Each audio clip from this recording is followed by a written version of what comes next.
শরীয়তপুরে অতিরিক্ত লোডশেডিংয়ে অতিষ্ঠ মানুষ। দিনের বেশিরভাগ সময় বিদ্যুৎ না থাকায় ব্যাহত হচ্ছে দৈনন্দিন কার্যক্রম। এ নিয়ে আরো জানাতে সরাসরি যুক্ত হচ্ছেন সহকর্মী সাইফুল ইসলাম আকাশ। আকাশ, লোডশেডিং নিয়ে কি বলছেন গ্রাহকরা এবং এ নিয়ে কর্তৃপক্ষের বক্তব্য কি জানাবেন?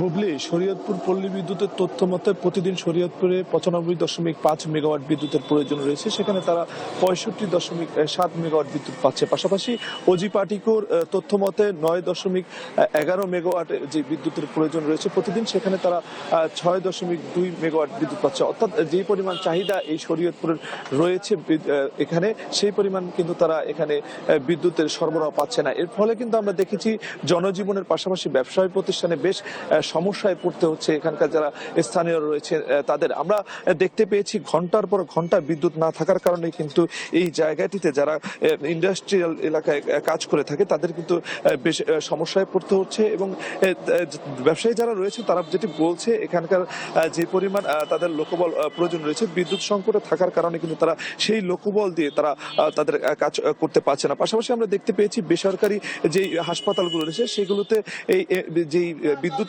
সরবরাহ কম থাকার কারণে কিন্তু চিকিৎসা সেবা দিতে তাদের কিছুটা সমস্যা হচ্ছে। আমরা একটু কথা বলার চেষ্টা করবো এখানকার যারা স্থানীয় রয়েছে তাদের মধ্যে একজনের সাথে। আসলে এই যে শরীয়তপুরে বিদ্যুৎ কতক্ষণ থাকছে কতক্ষণ থাকছে না, এর ফলে আপনাদের কি ধরনের সমস্যা হচ্ছে? আমাদের বিভিন্ন ব্যবসা প্রতিষ্ঠান যারা ব্যবসায়ী আছি তাদের কাজের সমস্যা হচ্ছে। লেবাররা ঘন্টার পর ঘন্টা বসে থাকছে, অথচ তাদের উইদাউট মানে কাজের বিপরীতে টাকা পেমেন্ট করতে হচ্ছে। কলকারখানার বিভিন্ন সমস্যা হচ্ছে, জনজীবন বিপর্যস্ত আর কি বিদ্যুতের কারণে। অতিষ্ঠ গরমে অতিষ্ঠ, ছোট ছোট বাচ্চারা রাতে ঘুমাতে পারে না, আমরাও তো ঘুমাতে পারি না। এই ধরনের সমস্যা আমরা ভুগতেছি আর কি। আপনারা সরকারের কাছে কি চাচ্ছেন? আমরা চাচ্ছি যাতে নিরবিচ্ছিন্ন একটা বিদ্যুৎ সরবরাহ আমরা পাই। সরকারের কাছে আমরা এটাই দাবি করি যাতে সেই ব্যবস্থাটা উনি করে ইনশাল্লাহ।